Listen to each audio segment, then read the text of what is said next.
Bonjour. Dans cette troisième vidéo de cours, nous allons débuter un nouveau chapitre et découvrir ce que sont les applications linéaires. Dans ce premier cours, je vais introduire trois notions. Je vais tout d'abord définir ce qu'est une application linéaire et ensuite je définirai deux notions qui seront fondamentales dans la suite de ce chapitre, à savoir l'image d'une application linéaire et le noyau d'une application linéaire. Tout d'abord, je souhaite effectuer un bref rappel sur ce qu'est une application F. Donc, comme vous l'avez vu en analyse, pour définir une application, on doit tout d'abord définir un ensemble de départ E et un ensemble d'arrivée F. Et une application, c'est une relation entre E et F qui, à tout élément de l'ensemble de départ E, associe une unique image dans l'ensemble d'arrivée F que l'on note F de X. Donc n'oubliez pas, pour bien définir une application, il faut un ensemble de départ, un ensemble d'arrivée et définir l'image d'un élément de E, quel que soit cet élément X de E. Alors, l'idée générale d'une application linéaire, c'est de définir une sous-classe des applications qui transporte les opérations d'espace vectoriel, à savoir l'addition de deux vecteurs et la multiplication par un scalaire. Donc formellement, on peut définir une application linéaire. Alors la première chose est qu'une application linéaire est une application d'un espace vectoriel E vers un espace vectoriel F. Donc il faut que l'ensemble de départ et l'ensemble d'arrivée soient des espaces vectoriels. Et ensuite, pour que F soit une application linéaire, il faut que deux propriétés soient vérifiées. La première est que pour n'importe quel vecteur UV de E, quel que soit U et V, j'ai que l'image de la somme de U et de V soit égale à la somme des images. C'est la première propriété. Et la seconde propriété est que pour n'importe quel vecteur V dans l'ensemble de départ, l'image de la multiplication de V par un scalaire quelconque lambda est égale à lambda fois l'image de V. Voilà les deux propriétés à vérifier pour montrer qu'une application est une application linéaire. Quand on commence à donner des exemples d'applications linéaires, en général, on commence toujours par l'application identité. Donc, si je prends E un espace vectoriel quelconque, l'application identité, c'est tout simplement l'application qui a pour espace de départ E, pour espace d'arrivée E également, et qui a tout U vecteur de E associe lui-même. On peut montrer aisément que cette application est bien une application linéaire et c'est fait dans votre cours, je vous invite à aller regarder. Un deuxième exemple, cette fois-ci je vais considérer une application qu'on appelle F et qui a pour ensemble de départ R2 qui va dans R et qui a tout vecteur XY associe 2x plus Y.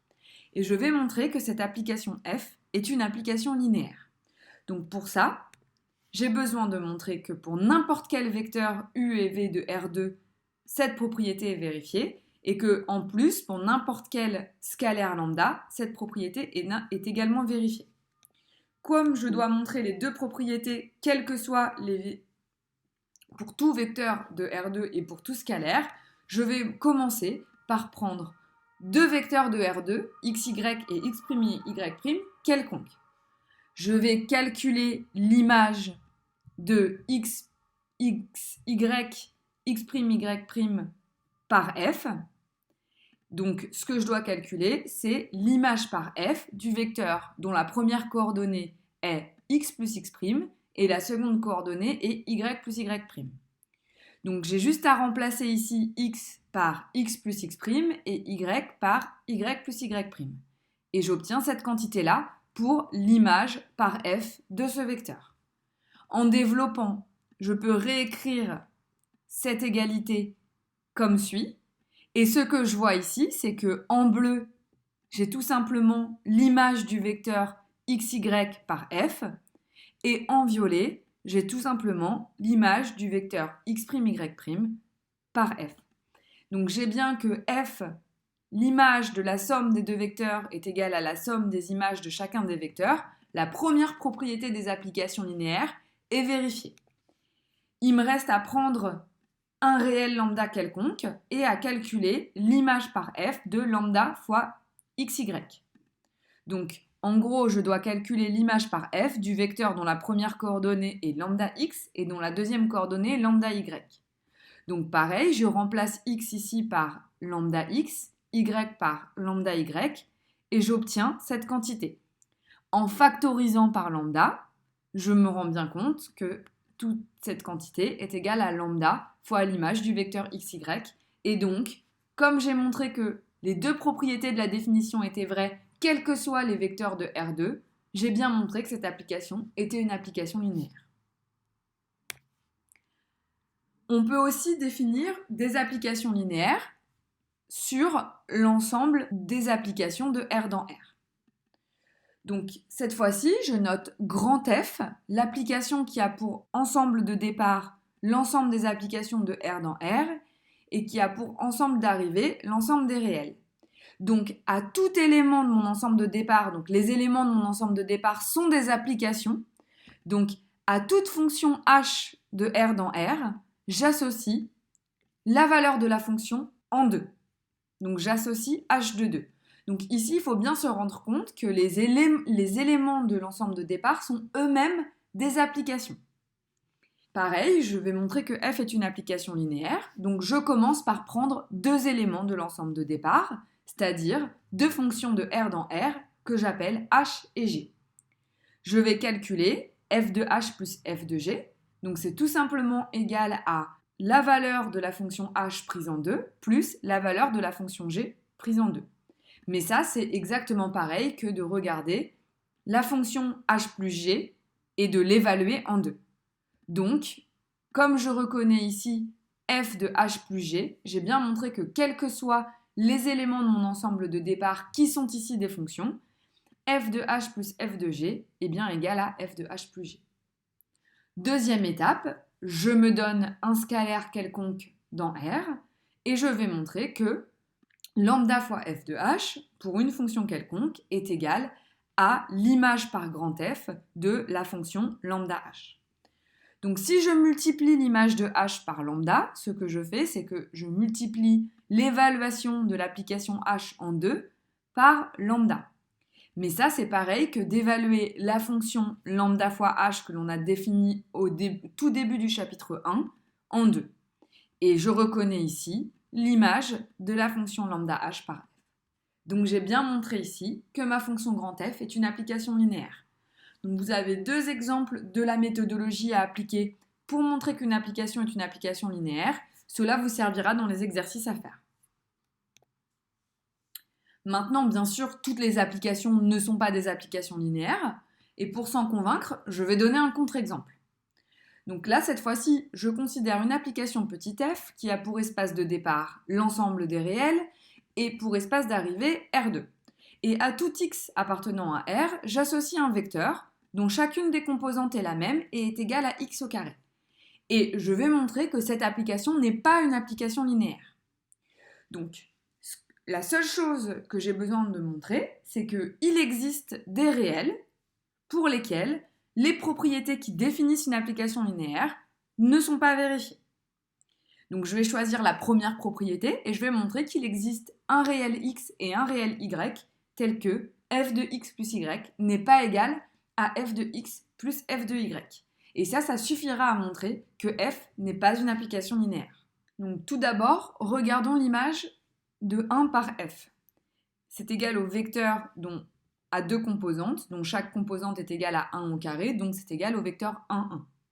De même, je peux calculer l'image de 2 par l'application f et j'obtiens un vecteur qui a deux composantes, dont chacune des composantes est égale à 2 au carré, donc le vecteur 4, 4. Mais si je regarde l'image de 1 plus 2 par l'application f, donc l'image de 3, j'obtiens le vecteur qui est égal à 3 au carré et 3 au carré, donc j'obtiens le vecteur 9, 9. En revanche, si j'additionne ces deux vecteurs pour calculer f de 1 plus f de 2, j'obtiens le vecteur 5, 5. Donc on a bien que f de 1 plus 2 est différent de f de 1 plus f de 2. Donc la propriété f de u plus v est égale à f de u plus f de v n'est pas vérifiée pour tous les réels. Donc f n'est pas une application linéaire. Maintenant, je vous invite à essayer de réfléchir, est-ce que vous pouvez trouver d'autres contre-exemples avec d'autres ensembles de départ et d'ensembles d'arrivée, par exemple en prenant R2 comme ensemble de départ ou comme ensemble d'arrivée, ou alors l'ensemble des applications de R dans R, est-ce que vous pouvez trouver d'autres contre-exemples? Avant de finir cette première partie du cours, je vais énoncer deux premières propriétés très importantes sur les applications linéaires. Ces deux propriétés sont dans votre polycopier et vous devez les démontrer dans le cours. Première propriété, l'image de l'élément neutre de E par une application linéaire F est égale à l'élément neutre de l'ensemble d'arrivée. Donc l'image de l'élément neutre de l'ensemble de départ par une application linéaire est égale à l'élément neutre de l'ensemble d'arrivée. Donc vous devez démontrer cette propriété dans votre cours. Je vous donne ici une indication pour la preuve. Donc on a vu au tout début du chapitre 1 que l'élément neutre était égal à l'élément neutre plus lui-même. Donc on a que f de 0e est égal à f de 0e plus 0e. Et si j'utilise la propriété d'application linéaire, c'est aussi égal à 2 fois l'image de l'élément neutre par f. À partir de là, est-ce que vous pouvez en déduire le résultat? Deuxième propriété, c'est une propriété qui permet de caractériser si une application est une application linéaire. Au lieu de le montrer en 2 étapes, on peut le montrer en une étape. Et donc la propriété nous dit que f est une application linéaire si et seulement si, pour tout couple de réels lambda mu et pour tout vecteur uv dans l'ensemble de départ, l'image de la combinaison linéaire lambda u plus mu v par f est égale à la combinaison linéaire de f de u et de f de v. Voilà.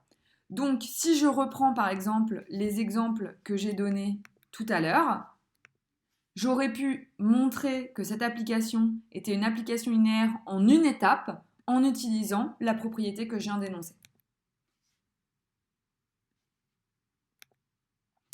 Je vais maintenant passer à la deuxième partie de cette vidéo et définir ce qu'est l'image d'une application linéaire. Donc, c'est une notion fondamentale qu'il faut absolument connaître et on verra dans la suite qu'on établira des liens entre cette notion et la notion de surjectivité d'une application. On se donne toujours deux R espaces vectoriels E et F une application linéaire de E dans F. Donc, l'image de F, qu'on note imF, la première chose à savoir, c'est que c'est un ensemble. Et c'est même un sous-ensemble de l'espace d'arrivée. Donc, première chose, im de F, c'est un sous-ensemble de l'espace d'arrivée. Et c'est un sous-ensemble qui est composé de tous les f de U, où U appartient à E. Donc en fait, on regarde la collection de toutes les images des vecteurs de l'ensemble de départ par l'application f. Une autre manière de voir les choses, donc cette définition-là, il faut aussi la connaître et l'avoir en tête, c'est de dire que im de f, c'est le sous-ensemble de f qui est composé de tous les vecteurs v appartenant à f, tel que v peut s'écrire comme l'image d'un vecteur de u par la fonction f. Donc c'est l'ensemble de tous les v appartenant à l'ensemble d'arrivée, tel que il existe un vecteur u dans l'ensemble de départ avec v égale à f de u. Donc deux définitions équivalentes et à connaître. Et une propriété dont la démonstration est à connaître et qui est dans votre cours, est que ce sous-ensemble de l'espace d'arrivée est en fait un sous-espace vectoriel de f. Donc, je vais donner des exemples pour fixer les idées et montrer comment on détermine l'image d'une application linéaire. Je reprends mon exemple de tout à l'heure, à savoir l'application linéaire qui va de R2 dans R et qui a tout vecteur xy associé 2x plus y. Première chose, ici l'espace d'arrivée est R. Donc imf, dans ce cas-là, va bien être un sous-espace vectoriel de R. Donc quand vous devez déterminer l'image d'une application linéaire, vous devez toujours commencer par vous demander dans quel ensemble cette image va être. Donc là, ici, c'est un sous-espace vectoriel de R. Ensuite, d'après la définition, on a dit que im de f, c'est la collection de toutes les images des vecteurs de R2 par la fonction f. Donc c'est la collection de tous les réels qui peuvent s'écrire sous la forme 2x plus y, où x et y sont des réels quelconques, puisque le vecteur xy, c'est un vecteur de R2, n'importe lequel. Mais on voit ici que, par exemple, si je prends y égale à 0 et x égale à n'importe quel réel, en faisant ça, je parcours tous les réels. Donc, en fait, dans ce cas-là, im de f, c'est tout simplement l'ensemble de tous les réels. Donc, il y avait une autre manière de voir les choses. Comme je viens de le dire, l'image de f, ici, est un sous-espace vectoriel de R. R est un espace vectoriel de dimension 1. Donc les sous-espaces vectoriels de f sont soit les sous-espaces vectoriels de dimension 0, c'est-à-dire le sous-espace vectoriel qui contient un seul élément qui est 0, ou soit les sous-espaces vectoriels de dimension 1, mais comme R est de dimension 1, c'est R lui-même.